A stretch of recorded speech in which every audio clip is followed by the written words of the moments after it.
ஆரோக்கியமான வாழ்க்கைக்கு Aaravil health mix auraville.in வெப்சைட்ல இருந்து வாங்கலாம். இந்தியர்கள்லாம் பார்த்தா முட்டாள் மாதிரி தெரியுது அப்படின்னு நான் சொல்லலை, அப்படிதான் சில கம்பெனிஸ் நினச்சிக்கிட்டு இருக்காங்க போல. ஏன் அப்படி சொல்கிறோம்? ஏன்னா ஆரஞ்சு கலரில் இருக்கக்கூடிய இந்த ஃபேண்டாவில் துளி கூட ஆரஞ்சே கிடையாது. ஆனால் இதே ஜூஸை நீங்கள் லண்டனில் வாங்கினீங்கன்னா இதில் orange juice, carrot juice, lemon ஜூஸ்னு என்னென்ன ஜூஸே கலந்து தராங்க. ஃபேண்டாலே இதெல்லாம் கலந்துருக்கா? ஃபேண்டாலே இதெல்லாம் கலந்துருக்கு. இதே நிலமை தான் நம்ம பிரியாணி சாப்பிட்டதுக்கு அடுத்துக்க விரும்பி குடிக்கக்கூடிய இந்த சவனப்புக்கும். இந்த சவனப்பில் வந்து லெமன் ஜூஸ்லாம் கலந்து தான் கொடுக்குறாங்க. இதே நிலமை தான் நூடுல்ஸ், பிஸ்கெட்னு எல்லா விதமான பேக்டு ஃபுட் ஐட்டமும் நடக்குது. அது ஏன் ஒரே கம்பெனி ஒரே பிராண்ட் இந்தியர்களுக்கு மட்டும் ஆரோக்கியமே இல்லாத ஒரு ப்ராடக்ட்டையும், அதுவே லண்டன் மாதிரியான நாடுகளில் நல்ல ஆரோக்கியமான ப்ராடக்ட்டையும் கொடுக்குறாங்க. இதுக்கு பின்னாடி என்னெல்லாம் நடக்குது, எதனால் எப்படி ஒரு விஷயம் பண்ணுறாங்க, இது எல்லாத்தையும் பற்றி ரொம்ப டீட்டெயில்டாக தான் இன்றைக்கி நம்ம ஸ்ட்ரீட் லைட் வீடியோவில் பார்க்க போகிறோம்.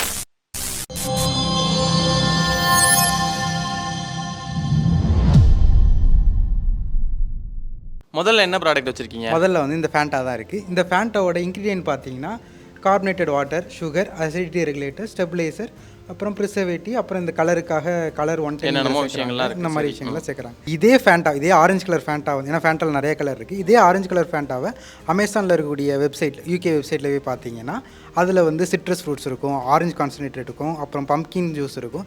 இந்த மாதிரி நிறைய நேச்சுரல் ஜூஸ் இருக்கும். எந்த விதமான ஆர்டிஃபிஷியல் ஃப்ளேவருமே இருக்காது. அதுக்கடுத்து இதில் இருக்கக்கூடிய சுகர் கண்டென்ட் பார்த்தீங்கன்னா கிட்டத்தட்ட 13.7 கிராம் இருக்குது. எத்தனைனா 100 ml.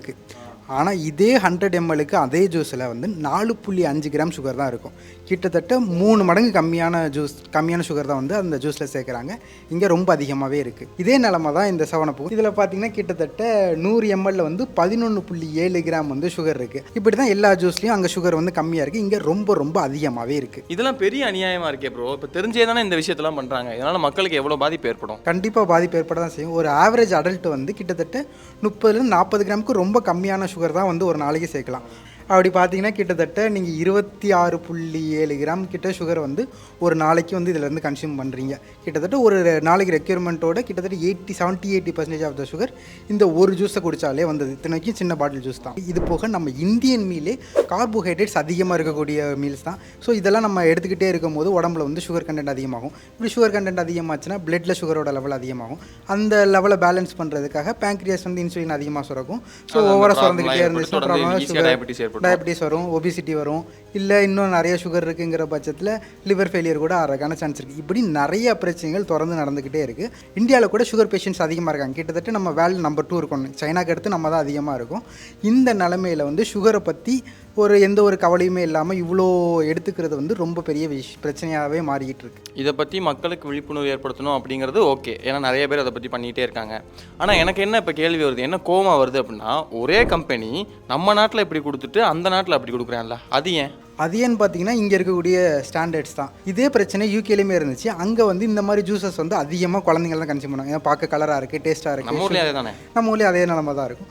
ஸோ இந்த சுகரை வந்து அவங்க அதிகமாக கன்சியூம் பண்ணும்போது என்ன நடக்குன்னா, இந்த டென்டல் ப்ராப்ளம்ஸ் அதிகமாக வர ஆரம்பிக்குது. சில ஜூஸஸில் வந்து பாஸ்பரிக் ஆசிட்னு சில ஆசிட் இருக்கும். இந்த ஜூஸுமே லைட்டாக அசிடிக் தன்மையோடு தான் இருக்கும். இதெல்லாமே டூத்தில் இருக்கக்கூடிய எனாமலை கொஞ்சம் கொஞ்சமாக டீகே ஆக வச்சு ஈஸியாக டூத் டீகே வந்து ப்ரொமோட் பண்ணுது. இது போக இதில் சுகர் கண்டென்ட் அதிகமாக இருக்கிறனால அந்த சுகர் கண்டென்ட்னால மைக்ரோ ஆர்கானிசமும் பல்ல அதிகமாக வளர்ந்து அந்த டூத் டீகே வந்து இன்னும் ரொம்ப சீக்கிரமாகவே நடக்குது. ஸோ இதுக்கு தடுக்கிறதுக்கு யூகே கவர்மெண்ட் சில ஸ்டெப்ஸ் எடுத்தாங்க. இந்தியாவில் அந்த ஸ்டெப்ஸ்லாம் எதுவுமே எடுக்கலை, யாருமே இன்னும் அதை பெருசாக கண்டுக்கல. அப்படி யூகேல என்னென்ன ஸ்டெப்ஸ் எடுத்தாங்க? ஃபஸ்ட்டு பார்த்தீங்கன்னா ரெகக்னைஸ் பண்ணாங்க. இந்த மாதிரி ஒரு ப்ராப்ளம் இருக்குங்கிறத ரெகக்னைஸ் பண்ணிவிட்டு அதை வந்து முழுக்க சரி பண்ண வேண்டிய பொறுப்பை வந்து கவர்மெண்ட் எடுத்துக்கிட்டாங்க. இப்படி எடுத்துகிட்டு அவங்க ஃபஸ்ட்டு முக்கியமாக பண்ண பெரிய விஷயம் என்னென்னா, சுகருக்கு வந்து எக்ஸ்ட்ரா டேக்ஸ் போட்டாங்க. உதாரணத்துக்கு ஒரு கூல்ட்ரிங்க்ஸ் பாட்டில் இருக்குது, அதில் சுகர் வந்து 5 கிராமுக்கு கம்மியாக இருந்தால், இன்னும் சரியாக சொல்ல போனோம்னா 4.5 கிராம் இல்லை அதுக்கு கீழே இருந்துச்சுன்னா அதுக்கு வந்து எந்த ஒரு எக்ஸ்ட்ரா காஸ்ட்டுமே அவங்க வந்து பே பண்ண வேண்டாம்.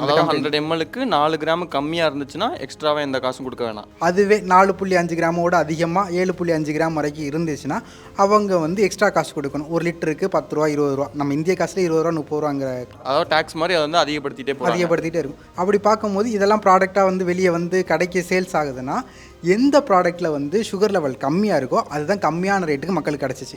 அதே சுகர் கண்டென்ட் அதிகமாச்சுன்னா அது வந்து ரொம்ப காஸ்ட்லியான ப்ராடக்டாக மாற ஆரம்பிச்சிச்சு. ஸோ மக்களுக்கு வந்து ஆரோக்கியமான ப்ராடக்ட்டு கம்மியான விலையில் கிடைக்கிது. ஸோ மக்கள் வந்து இப்போ எதை ப்ரிஃபர் பண்ணுவாங்கன்னா இதை தான் ப்ரிஃபர் பண்ண ஆரம்பித்தாங்க. ஸோ மற்ற ப்ராடக்ட்லாம் கொஞ்சம் கொஞ்சமாக அவுடேட்டட் ஆகிடுச்சு. குழந்தைகளுமே சுகர் கம்மியாக இருக்கக்கூடிய ட்ரிங்க்ஸை வந்து அதிகமாக கன்சியூம் பண்ண ஆரம்பிச்சிட்டாங்க. இதனால் அவங்க இருக்கக்கூடிய டூத் டிகே மாதிரியான நிறைய ப்ராப்ளத்துக்கு வந்து எஃபெக்டிவான ஒரு சொல்யூஷன் வந்து அவங்க வந்து ஃப்ரேம் அவுட் பண்ணாங்க. பரவாயில்ல, எவ்வளோ விஷயம் பண்ணுறாங்க. இது போக நைட்டு 9 மணிக்கு மேலே எந்த ஒரு டிவி சேனல்லையுமே ஜங்க் ஃபுட் பற்றின ஆடு போடக்கூடாது, ஸ்கூலுக்கு பக்கத்தில் ஃபாஸ்ட் ஃபுட் விற்கக்கூடாது. இந்த மாதிரி நிறைய விஷயங்களை கொண்டு வந்து அவங்க கொஞ்சம் கொஞ்சமாக அங்கே இருக்கக்கூடிய சுகர் இன்டேக்கை வந்து சில்ட்ரன்ஸ் மத்தியில் நல்லாவே கம்மி பண்ணிகிட்டு இருக்காங்க. இதெல்லாம் வந்து அந்த நாட்டுடைய ரூல்ஸ்லேயே இருக்குது. அதாவது இதெல்லாம் கண்டிப்பாக ஃபாலோ பண்ணணும். ஃபாலோ பண்ணுறாங்களா இல்லைங்கிறது அடுத்த விஷயம். பட் ரூல்ஸாகவே இதெல்லாம் இருக்குது. எக்ஸ்ட்ரா டேக்ஸ் எல்லாமே இன்க்ளூடடாக தான் இருக்குது. அதுவே இந்தியாவில் பார்த்தீங்கன்னா FSSAI படி இவ்வளோ தான் சுகர் வந்து 100 ml இருக்கணுங்கிற மாதிரி எந்த ஒரு ரூல்ஸுமே கிடையாது.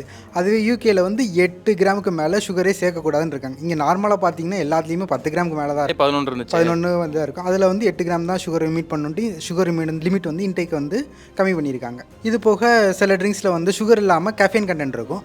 அந்த மாதிரி ட்ரிங்க்ஸை 16 வயசு கீழே இருக்கக்கூடிய எந்த ஒரு குழந்தைங்களுக்கு விற்கக்கூடாதுங்கிற ஜென்ரல் ரூலுமே அங்கே இருக்குது. இன்னும் இந்த மாதிரி என்னென்ன திண்டாலங்கடி வேலையெல்லாம் பார்க்குறாங்க. அடுத்து பார்த்தீங்கன்னா உப்பு தான்.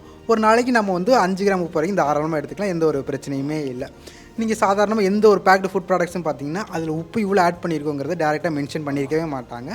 அதுக்கு பதிலாக என்ன மென்ஷன் பண்ணியிருப்பாங்கன்னா சோடியம் தான் எவ்வளோ சேர்த்துருக்கோங்கிறத வந்து மென்ஷன் பண்ணியிருப்பாங்க. நீங்கள் பார்த்தீங்கன்னா 5 கிராம் உப்பில் கிட்டத்தட்ட 2000 mg சோடியம் இருக்குது. ஸோ ஒரு நாளைக்கு நம்ம 2000 mg வந்து சோடியம், அதாவது 5 கிராம் உப்பு எடுத்தோன்னா 2000 mg சோடியம் வந்து நம்ம உடம்புக்கு போயிடும். அந்த சோடியம் வந்து நம்ம உடம்புக்கு நல்லது தான். ஆனால் எக்ஸஸாக போகும்போது தான் பிரச்சனை. இப்போ இந்த மேகி பாக்கெட் எடுத்துக்கிட்டிங்கன்னா இதில் வந்து ஒரு பாக்கெட்லேயே கிட்டத்தட்ட 100 கிராம் பாக்கெட்டில் வந்து 1000 mg சோடியம் இருக்குது. அதாவது ஒரு நாளைக்கு தேவையான சோடியத்தில் கிட்டத்தட்ட பாதி சோடியம் வந்து இந்த ஒரு பாக்கெட் மேகியில் இருக்குது. நம்ம ஒரு பாக்கெட் மேகி பத்துமா? கண்டிப்பாக பத்தாது. நல்லா சின்ன பிள்ளைல 4-5லாம் ஈஸியாக சாப்பிட்ருவேன். அப்படி பார்த்தீங்கன்னா ஒரு நாளைக்கு தேவையான சோடியத்தோட கிட்டத்தட்ட பாதிக்கு மேலே சோடியம் வந்து இந்த மேகி பாக்கெட்லேருந்து நமக்கு கிடச்சிரும். இதுவே லண்டனில் பார்த்தீங்கன்னா இதே பாக்கெட்டு தான், அதில் 100 கிராம் மேகி சாப்பிட்டிங்கன்னா கிட்டத்தட்ட 0.68 அதாவது கிராம் தான் இருக்கும். அதாவது 680 மைக்ரோகிராம் தான் இருக்கும். அப்போ நீங்கள் 2 பாக்கெட் நூடுல்ஸ் சாப்பிட்டா கூட 1300 கிட்டத்தட்ட இதில் இருக்கக்கூடிய ஒரு 60-70% தான் அதில் வந்து உப்பு சேர்த்துருக்காங்க. அது ரொம்ப கம்மி இல்லைனாலுமே கூட நம்ம இதை கம்பேர் பண்ணோன்னா அது கம்மியாக தான் இருக்குது. இதை கம்பேர் பண்ணோம். இது போக நீங்கள் இந்த மேகியோட ஃப்ரண்ட் பாக்கெட்டில் பார்த்தீங்கன்னா அதில் என்னென்ன இருக்குங்கிற வந்து இன்க்ரீடியன்ட் லிஸ்ட் இருக்கும். இதில் நார்மலாக பார்த்தீங்கன்னா இங்கே எல்லாமே ஒரே கலரில் இருக்கும். அதுவே யூகேயில் பார்த்தீங்கன்னா அது வந்து 3 கேட்டகரியாக பிரிச்சிருப்பாங்க. High salt content, medium salt content, low salt content. Low salt கண்டென்ட்டுக்கு க்ரீன் கலரு, மீடியம்க்கு ஆரஞ்சு கலரு, ஹை சால்ட்டாக இருந்தால் ரெட் கலர். ஸோ இந்த மக்கள் வந்து கொஞ்சம் யோசிச்சு தான் வாங்கணுங்கிற மாதிரி நிறையா விஷயங்கள் ரொம்ப தெளிவாக தெரிகிற மாதிரியே பேக்கேஜிங் இருக்கும். விஷயம் தெரிஞ்சுன்னா அவங்க கண்டிப்பாக அதை பார்த்து தான் வாங்குவாங்க. அது ஃப்ரண்ட் பாக்கெட்லேயே இருக்குங்கிறனால ஈஸியாக தெரிஞ்சிடும். ஆனால் இங்கே பார்த்தீங்கன்னா எல்லாம் ஒரே கலரில் இருக்குது. இதில் வந்து உப்பு அதிகமாக இருக்கா இல்லையான்ட்டு ஒரு காமன் மேனுக்கு வந்து தெரிய போகிறதில்ல. ஸோ அந்த மாதிரி சில விஷயங்கள் பண்ணி அங்கே இருக்கக்கூடிய சோடியம் கண்டென்ட் வந்து அவங்க குறைக்கிறாங்க. இப்போ இதில் நம்ம அங்கே சுகருக்கு சொன்னோம்ல, கவர்மெண்ட்டே இந்த விஷயங்கள்லாம் ஃபாலோ பண்ணியிருக்காங்கன்னா அந்த மாதிரி இந்த அங்கே யூகே கவர்மெண்ட் வந்து உப்பு குறைக்கிறதுக்காக ஃபஸ்ட்டு வந்து லேபிளிங், இந்த லேபிளில் வந்து ஹை சால்ட் இருந்தால் இந்த மாதிரி கலர் பேட்டர்ன்ஸை ஃபாலோ பண்ணணும்னு சொல்லியிருக்காங்க. இது போக அங்கேயே சால்ட் கண்டென்ட் வந்து அதிகமாக தான் யூஸ் பண்ணிட்டு இருந்தாங்க ஃபஸ்ட்டெல்லாம். அதுக்கப்புறமா கவர்மெண்ட் உள்ளே வராங்க. கவர்மெண்ட் உள்ளே வந்து இதை வந்து குறைக்கிறதுக்காக அவங்க ஸ்டெப்ஸ் கொண்டு வராங்க.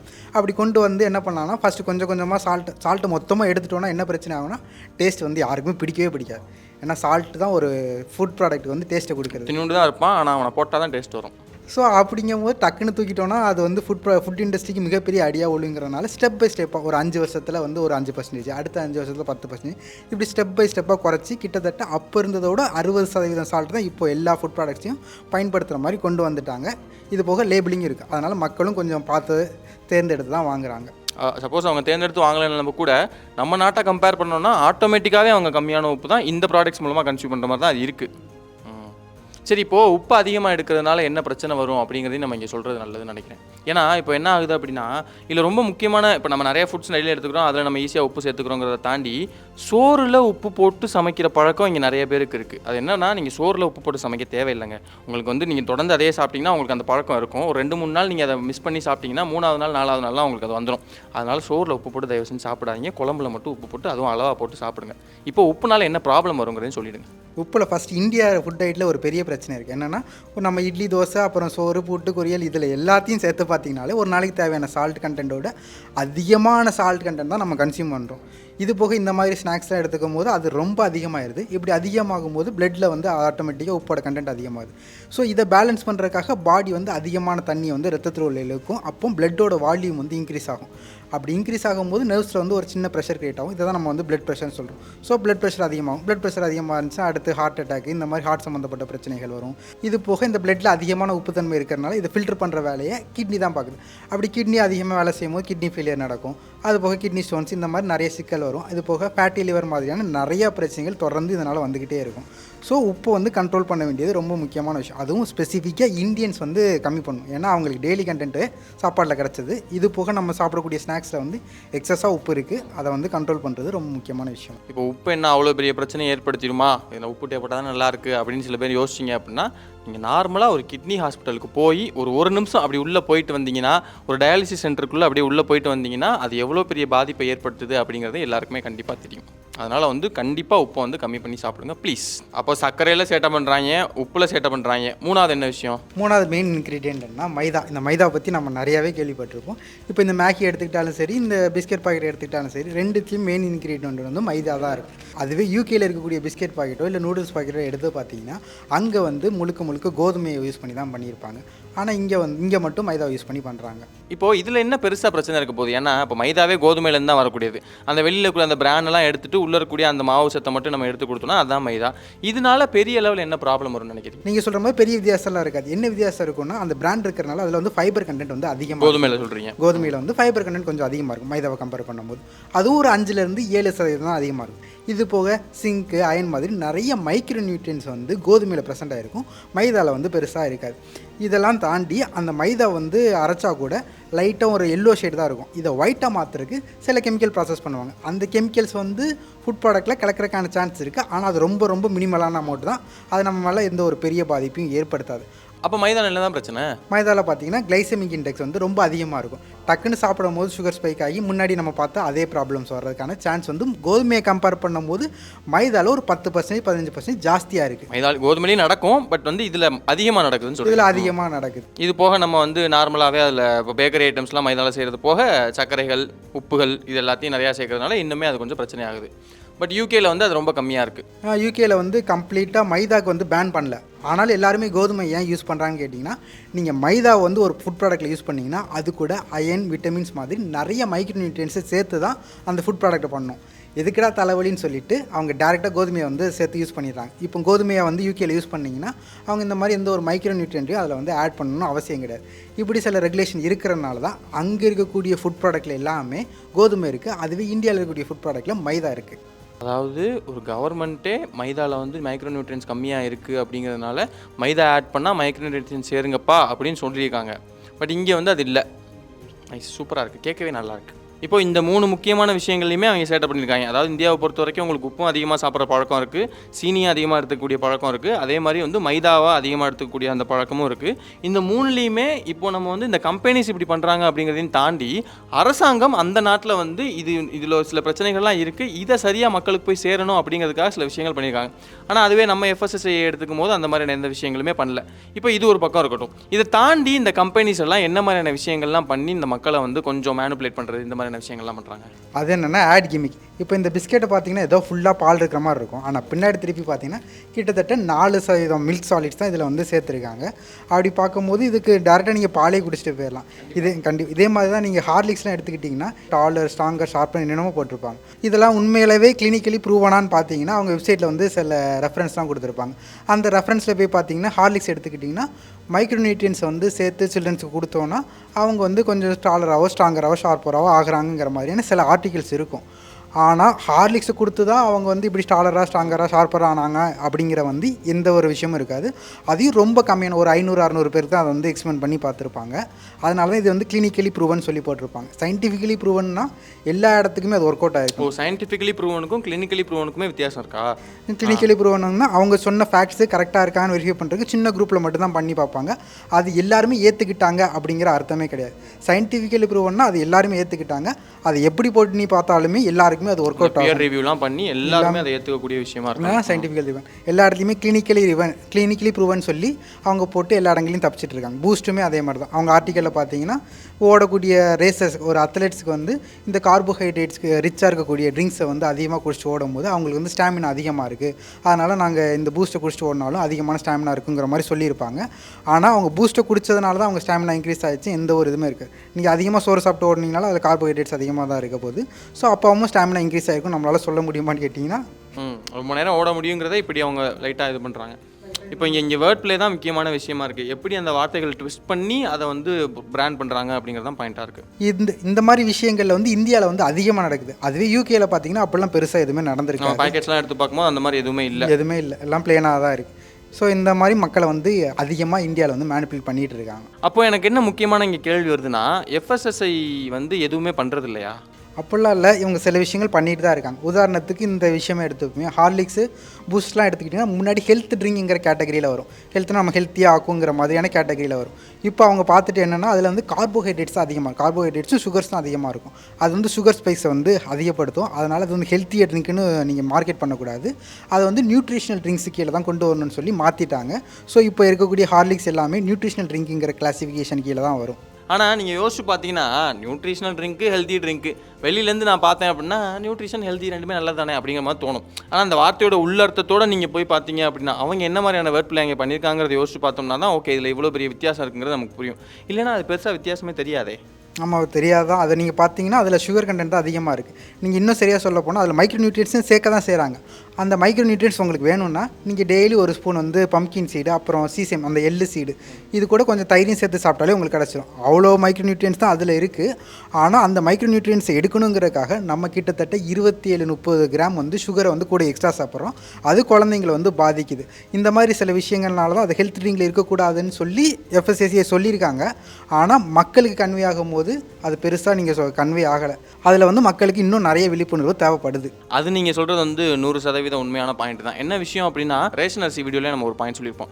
என்ன விஷயம்னா, நம்ம உடம்புக்கு எது நல்லது, நம்ம உடம்புக்கு எதை எடுத்துக்கிட்டால் அது கெட்டது அப்படிங்கிறது அந்த இது நம்ம புரிஞ்சுக்கிட்டோம் அப்படின்னாலே நமக்கு வந்து ஆட்டோமேட்டிக்காக ஒரு பொருளை வாங்கும்போது பாக்கெட்டை திரும்பி பார்க்கறதுக்கான அந்த தாட் வந்து வந்துடும். நீங்கள் கடையில் ஒரு ஜங்க் வாங்குறீங்க அப்படின்னா ஆட்டோமேட்டிக்காக நீங்கள் திருப்பிடுவீங்க. ஓகே, சுகர் இவ்வளோ இருக்குது, இங்கே வந்து இவ்வளோ உப்பு இருக்குது. நிறைய பேர் தொடர்ந்து வீடியோஸ் பண்ணுறாங்க, எவ்வளோ உப்பு இருக்குது, எவ்வளோ சுகர் இருக்குது, அது எவ்வளோ நல்லது கெட்டது அப்படிங்க. அதனால் நீங்களே வந்து கான்ஷியஸாக அதை திருப்பி பார்த்துக்கிட்டீங்க அப்படின்னா நமக்கு அது நல்லது. இப்போ இதில் இன்னொரு விஷயம் என்ன அப்படின்னா, இந்த வீடியோ வந்து உங்களுக்கு வந்து இந்த பொருட்களில் வந்து உப்பு அதிகமாக இருக்குது, இந்த பொருட்களில் சுகர் அதிகமாக இருக்குது அப்படிங்கிறத சொல்கிறதுக்காக ஒரு பாயிண்ட் தான். ஆனால் அதை தாண்டி ரொம்ப முக்கியமான விஷயம் என்னென்னா, இப்போது இதே கம்பெனி இதே ப்ராடக்ட்டை இன்னொரு நாட்டில் விற்கும் போது அதை கரெக்டாக அந்த ஸ்டாண்டர்ட்ஸ்லாம் ஃபாலோ பண்ணுறாங்க. அந்த நாட்டில் அதுக்கான ரூல்ஸ் இருக்குது, அதனால் அவங்க அதை கரெக்டாக ஃபாலோ பண்ணுறாங்க. இப்போ அப்படியே நம்ம இங்கே வந்தோம் அப்படின்னா ரூல்ஸ் இருந்தால் தான் நீ அதை ஃபாலோ பண்ணுவியா? இது எனக்கு முதல் கேள்வியாக வருது. இன்னொரு முக்கியமான கேள்வி என்ன வருது அப்படின்னா, இத்தனை கோடி மக்கள் இருக்கக்கூடிய ஒரு நாட்டில் இந்த மக்களுக்கெல்லாம் நல்ல உணவு போய் சேர்ந்துச்சுன்னா தான் அது நாட்டுடைய டெவலப்மெண்ட்டுக்கே ரொம்ப முக்கியம் அப்படிங்கிறத அரசாங்கமும் யோசிக்கணுமா இல்லையா? அந்த எஃப்எஸ்எஸ்ஐயும் யோசிக்கணுமா இல்லையா? இப்போ இதில் நான் கம்பெனியை ப்ளேம் பண்ணுறதா இல்லை கவர்மெண்ட்டை ப்ளேம் பண்ணுறதா அப்படின்னு கேட்டிங்கன்னா 2 பேரையும் தான் நான் சொல்லுவேன். ஏன்னா 2 பேருக்குமே அந்த ரெஸ்பான்சிபிலிட்டி இருக்குது. இப்போ நீங்கள் கவர்மெண்ட்டை கூட ஒரு பக்கம் வச்சுக்கலாம், இந்த கம்பெனி எடுத்து பாருங்கள், அதே ப்ராடக்ட்டை நீ அந்த நாட்டில் விற்கிறீல்ல, இப்போ இங்கேயும் மக்கள் தானே இருக்காங்க. எங்கள் ஊரில் இருக்கிறவெல்லாம் மக்கள் கிடையாது, எங்களுக்கும் வந்து 32 பல் இருக்குது, எங்களுக்கும் கை கால் தானே இருக்குது. அப்போ உனக்கும் அது இல்லை அப்படிங்கிறப்போ நம்ம என்ன பண்ணலாம் அப்படின்னா, நாம் வந்து அந்த அவேர்னஸ் எடுத்துக்கிட்டு என்னென்ன ப்ராடக்ட்டை எப்படி இப்படி இருக்குங்கிறத தெரிஞ்சுக்கிட்டு சாப்பிட்டோம்னா தான் அது நமக்கு நல்லது. நம்ம உடம்பை பற்றி நாம் மட்டும்தான் கவலை பண்ணணும், இங்கே யாருமே கவலைப்படுற மாதிரி தெரியல. இந்த மாதிரி நிறைய விஷயத்தை பற்றி நம்ம சேனலில் தொடர்ந்து பேசிகிட்டு இருக்கோம். அப்படி தான் ரீசெண்டாக ரேஷன் கடை அரிசியில் நடக்கக்கூடிய கலப்படத்தை பற்றி பேசியிருப்போம். இந்த கலப்படத்தை பண்ணுறது யாருன்னு பார்த்தீங்கன்னா கவர்மெண்ட் தான். கவர்மெண்ட்டே ரேஷன் அரிசியில் சில கலப்படங்கள் பண்ணுறாங்க.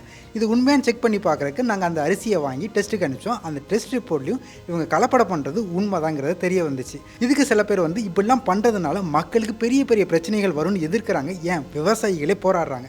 ஆனால் கவர்மெண்ட்டும் எல்லாம் உங்கள் நல்லதுக்கு தான்ப்பா பண்ணோம் அப்படின்னு சொல்கிறாங்க. எப்படி அந்த கலப்படம் நன்மையாக இருக்கும் இதை பற்றி தெரிஞ்சுக்கணுன்னா சைடில் தெரிகிற என் கார்டை கிளிக் பண்ணி பாருங்கள். இதை கிளிக் பண்ணி பார்த்து ரேஷன் அரிசியை சாப்பிட்லாமா கூடாதா, அதனால் நமக்கு என்ன நன்மை வருது, என்ன பிரச்சனை வருதுன்னு முழுசாக தெரிஞ்சுக்கோங்க.